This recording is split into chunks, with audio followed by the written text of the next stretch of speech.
보실 말씀은 신명기입니다. 구약성경 신명기 19장입니다.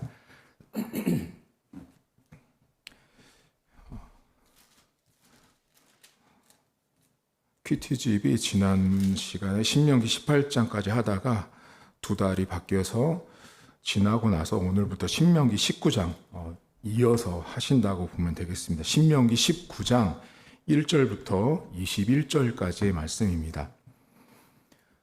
내 하나님 여호와께서 이 여러 민족을 멸절하시고 내 하나님 여호와께서 그 땅을 내게 주심으로 내가 그것을 받고 그들의 성읍과 가옥에 거주할 때 내 하나님 여호와께서 내게 기업으로 주신 땅 가운데에서 새 성읍을 너를 위하여 구별하고 내 하나님 여호와께서 내게 기업으로 주신 땅 전체를 새 구역으로 나누어 길을 닫고 모든 살인자를 그 성읍으로 도피하게 하라.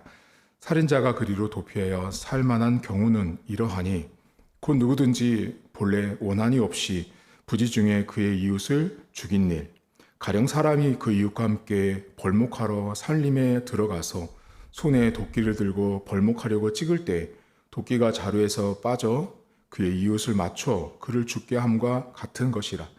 이런 사람은 그 성읍 중 하나로 도피하여 생명을 보존할 것이니라. 그 사람이 그에게 본래 원한이 없으니 죽이기에 합당하지 아니하나 두렵건대 그 피를 보복하는 자의 마음이 복수심에 불타서 살인자를 뒤쫓는데 그 가는 길이 멀면 그를 따라 잡아 죽일까 하노라. 그러므로 내가 내게 명령하기를 새 성읍을 너를 위하여 구별하라 하노라. 내 하나님 여호와께서 내 조상들에게 맹세하신 대로 내 지형을 넓혀 내 조상들에게 주리라고 말씀하신 땅을 다 내게 주실 때 또 너희가 오늘 내가 너희에게 명하는 이 모든 명령을 지켜 행하여 내 하나님 여호와를 사랑하고 항상 그의 길로 행할 때에는 이 셋 외에 새 성읍을 더하여 내 하나님 여호와께서 내게 기업으로 주시는 땅에서 무죄한 피를 흘리지 말라. 이같이 하면 그의 피가 내게로 돌아가지 아니하리라. 그러나 만일 어떤 사람이 그의 이웃을 미워하여 엎드려 그를 기다리다가 일어나 상처를 입혀 죽게 하고 이 한 성읍으로 도피하면 그 본 성읍 장로들이 사람을 보내어 그를 거기서 잡아다가 보복자의 손에 넘겨 죽이게 할 것이라. 내 눈이 그를 긍휼히 여기지 말고 무죄한 피를 흘린 죄를 이스라엘에서 제하라. 그리하면 내게 복이 있으리라. 내 하나님 여호와께서 내게 주어 차지하게 하시는 땅 곧 내 소유가 된 기업의 땅에서 조상이 정한 내 이웃의 경계표를 옮기지 말지니라.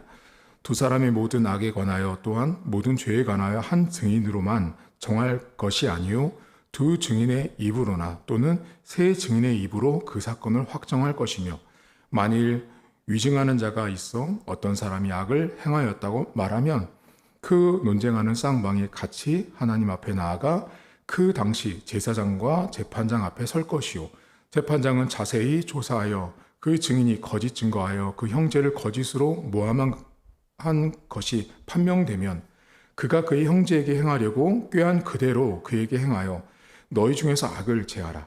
그리하면 그 남은 자들이 듣고 두려워하여 다시는 그런 악을 너희 중에서 행하지 아니하리라. 내 눈이 긍휼히 여기지 말라. 생명에는 생명으로, 눈에는 눈으로, 이에는 이로, 손에는 손으로, 발에는 발로이니라. 아멘. 신명기 19장에는 도피성과 경계표 이야기 그리고 증인을 세우는 이야기가 등장을 합니다. 하나님께서 이 특별히 도피성을 만든 이유는 부지 중에 의도하지 않고 목적이 없이 실수로 죽인 사람을 살려주기 위해서 만들어 놓은 성이 도피성이었습니다. 그리고 경계표는 내 땅을 여기까지라고 한계를 정해놓은 것이 바로 경계표입니다. 경계표라는 그 히브리어 뜻은 폐쇄된 땅, 영역 이래서 내 땅만 내가 정해놓은 내 땅을 말할 때 그 경계표를 정해서 세워놓습니다. 그리고 오늘 마지막에 증인을 세우는 이야기가 나옵니다. 이 세 가지 이야기가 신명기 19장에 등장을 하는데요. 이 세 가지 이야기의 공통점은 모두가 다 하나님의 백성과 옆에 같이 살고 있는 이웃과의 관계에 대해서 이야기를 하고 있는 성경 본문입니다. 오늘 성경에 여러분 3절을 먼저 보시면, 자, 이웃과 관련된 큰 틀 안에서 이 성경을 보실 때 3절에 보시면 도피성 이야기를 먼저 하시면서 이런 얘기를 하세요. 땅 전체를 세 구역으로 나누고 길을 닫고 모든 살인자를 그 성으로 도피하게 하라고 말씀하세요. 땅을 세 구역으로 나누고 길을 닦으라고 말합니다. 길을 닦는다라는 말은 오늘날로 말하면 도로를 깔고 아스팔트를 깔고 시멘트로 매끈하게 도로를 만들어 놓으라는 것입니다. 도로 한복판에 돌도 언덕도 웅덩이도 없이 말끔하게 길을 닦아 놓으라고 말씀을 하신 거예요. 왜요? 여기 본문에 보시면 살인자가 잘 도망갈 수 있도록 하신 거예요. 그런데 여기 보시면 세 구역으로 나눴죠. 큰 땅을 세 구역으로 나눴다는 건 뭘까요? 어느 쪽이든 어느 방향이든 도피성으로 갈 수 있는 길이 열릴 수 있도록 하나님이 그렇게 만들어 놓으신 것입니다. 하나님께서 의도하지 않았지만, 실수했지만, 넘어졌지만, 내가 뜻하지 않아서 사람을 죽인 사람에 대해서는 그 사람의 생명을 지켜주시기 위해서 하나님이 뭐라고 말씀하시냐면 길을 닦아 놓으라고까지 말씀하고 있습니다. 여러분, 하나님께서 우리가 인생을 살면서 많은 실수들을 하거든요. 그런데 그 실수가 하나님 보시기에 때로는 오늘 성경에 나온 것처럼 끝없이 우리에게 길을 닦아 놓으시고 그 길을 통해서 끊임없이 피할 길을 열어 놓으셨어요. 그것이 지금 우리가 믿고 있는 예수님이신데, 하나님은 우리가 여러분 실수한 것들에 대해서 알고 계시고 그 실수한 것도 우리가 피할 수 있도록 동서남북 세 구역까지 나누고 길까지 닦아 놓으시는 분이세요. 하나님의 마음들이 이 도피성 안에 참 많이 담겨 있습니다. 하나님께서는 한 사람의 의중을 다 알고 계시는 거죠. 저 사람이 정말로 의도를 가지고 죽였는지 실수로 죽였는지를 알고 계시는 거예요. 근데 오늘 성경에 뭐라고 나오죠? 만약에 의도를 가지고 사람을 죽인 사람은 반드시 죽이라고 말씀을 하시잖아요. 그렇게 악을 제하는 것이 오히려 그 백성 가운데 복이라고 말씀을 하고 있습니다. 여러분, 하나님께서 오늘도 우리가 실수할 때 이 도피성을 만들어 놓은 제도는 우리의 실수를 가지고 하나님이 살 길을 만드시고 길까지 닦아 놓게 하시는 하나님을 오늘도 묵상하고 하루를 시작하셨으면 좋겠어요. 어쩌면 오늘도 우리는 실수를 많이 하실 거예요. 실수투성일 수 있지만 하나님은 여전히 도피성까지 달려가는데 어려움이 없도록 길을 닦도록 만들어 놓으셨습니다. 두 번째로 여러분 경계표를 보시면 경계석은 내 땅까지 한계를 정해 놓은 게 경계표예요. 그런데 어떤 사람이 예를 들면 외국에 출타를 했어요. 복음서에 나오는 것처럼. 자, 출타를 하고 돌아왔더니 지계석이 경계표가 옮겨져 있는 거예요. 오늘 본문에 옮기다라는 히브리어가 어떤 뜻이냐면 뒤로 물리다라는 뜻이에요. 뒤로 물리다. 그러니까 제가 외출을 하고 돌아왔더니 그 땅의 지계표가 뒤로 물려져 있는데 옆집 사람의 그 밭이 더 넓은 쪽으로 경계표가 옮겨져 있는 거죠. 그쪽 땅이 더 넓도록. 이 사람 마음이 어떨까요, 여러분? 갔다 왔더니 증인도 없고 증거도 없고 그 사람 찾아가서 말했더니 전혀 나는 모르는 일이라 발뺌을 합니다. 하나님께서 그런 일들이 그 시대에 많았기 때문에 경계표를 절대로 손대지 말라라고 말합니다. 이웃의 것과 너의 것을 철저하게 구분할 수 있도록 하나님이 말씀을 하셨습니다. 제가 늘 여러분에게 설교를 하면서 자주 말씀드렸지만 신앙생활을 하면서 가정이든 또 부부관계든 자녀관계든 일터든 교회에서 여러 가지 일을 하든 간에 각각의 경계표라는 게 있습니다.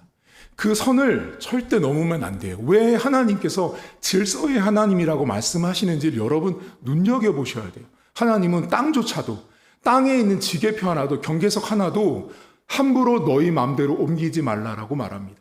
자, 그러면 이제 도피성과 경계표에 나와 있는 이 이웃에게 있는 공통점이 하나 있어요. 오늘 여러분과 제가 끝으로 나누려고 하는 건데요.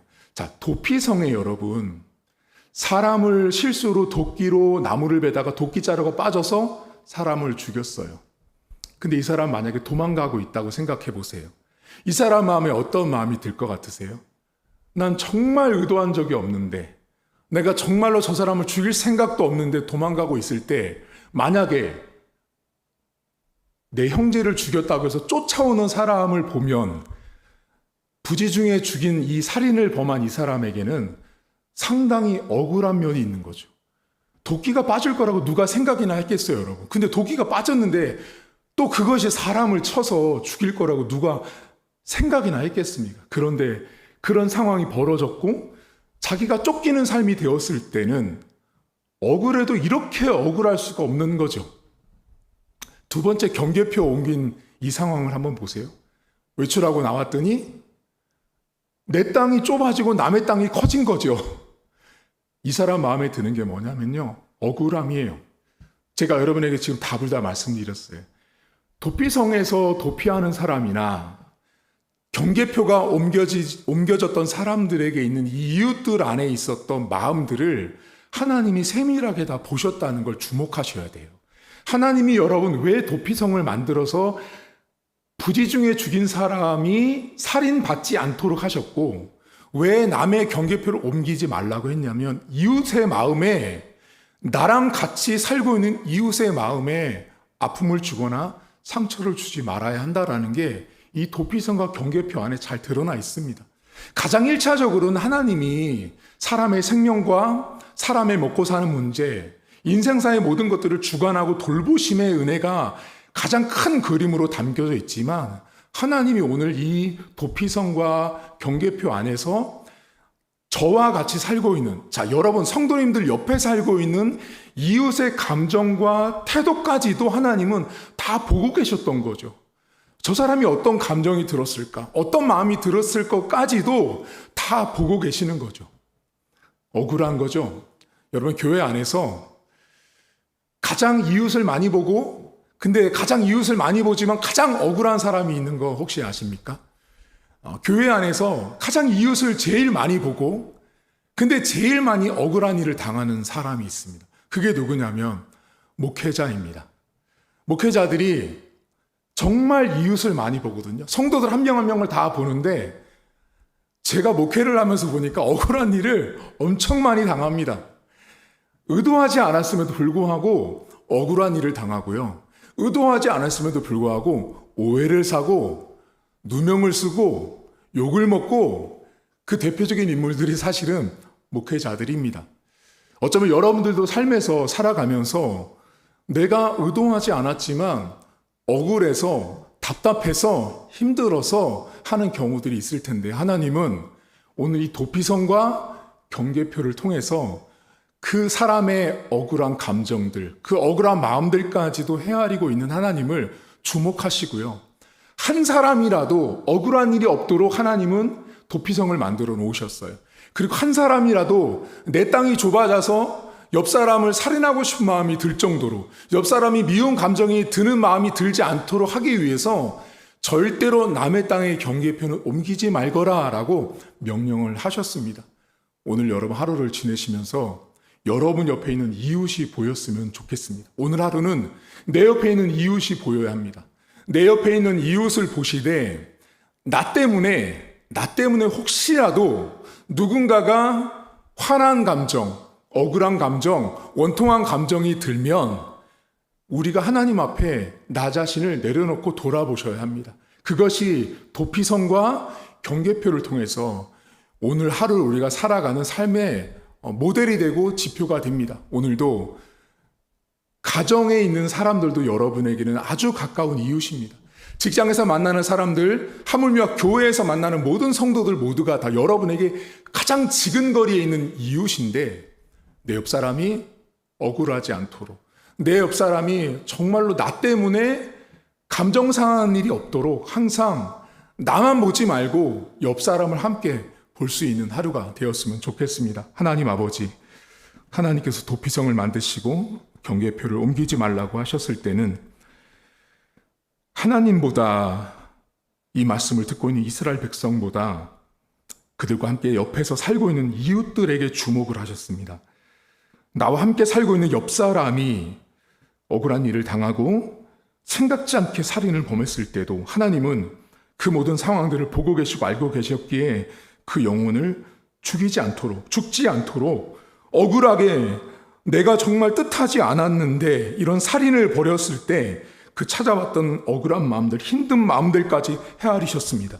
지게표를 옮기지 말라고, 경계표를 옮기지 말라고 했음에도 불구하고 누군가가 와서 억지로 내 땅에 경계석을 옮겼습니다. 누군가가 내 할 일을 침범하고 범했습니다. 내가 해야 될 말들, 내가 해야 될 행동들을 누군가가 와서 침범했습니다. 그때 내 안에서, 내 마음속에 드는 그 억울한 마음들, 원통한 마음들, 왜 내 몫을 빼앗는지 하는 생각들이 인간 안에는 들 수 있습니다. 그때 하나님께서 나뿐만 아니라 내 주변의 이웃들까지도 살피시는 그 하나님을 오늘 하루 묵상하길 원합니다. 하나님, 내가 누군가를 아프게 할 수 있는 사람입니다. 내가 누군가에게 아픔을 받았다고 우리는 더 많이 말하지만 사실은 내가 인생을 살면서 보면 누군가에게 더 많은 상처를 주고 아픔을 주는 것이 내 자신이라는 것을 누구보다 우리는 더 잘 알고 있습니다. 하나님, 오늘도 하루를 살면서 도피성으로 피하게 하시는 하나님 아버지의 마음을 보게 하시고 길까지 닦아서 도망가는데 어렵지 않도록 길을 만들어주시는 하나님 아버지를 보게 하시고 경계표를 옮기지 말게 하셔서 그 경계표대로 땅을 얻었던, 평생을 노력해서 얻었던 땅을 누군가에게 생각지도 않게 빼앗겨서 억울한 일을 당하는 일을 혹시라도 내가 누군가에게 행하는 일이 없도록 우리 자신을 살피게 하시고 오늘 하루 그렇게 내 주변에 있는 이웃들이 보길 원합니다. 가장 가까운 가족이라는 이웃, 일터라는 곳에서 만나는 이웃들을 우리가 먼저 잘 살피게 하시고 나만 내 마음에만 집중하고 내 감정 상태에만 집중하는 것이 아니라 누군가는 나 때문에 어려워하고 힘들어할 수 있다는 것을 보게 하셔서 오늘도 주의 마음을 가지고 내 옆에 이웃을 볼 수 있는 하루가 될 수 있도록 은혜를 베풀어 주옵소서. 감사드리며 예수님의 이름으로 기도하옵나이다. 아멘. 하늘에 계신 우리 아버지의 이름을 거룩하게 하시며 아버지의 나라가 오게 하시며 아버지의 뜻이 하늘에서와 같이 땅에서도 이루어지게 하소서. 오늘 우리에게 일용할 양식을 주시고 우리가 우리에게 잘못한 사람을 용서하여 준 것 같이 우리 죄를 용서하여 주시고 우리를 시험에 빠지지 않게 하시고 악에서 구하소서. 나라와 권능과 영광이 영원히 아버지의 것입니다. 아멘.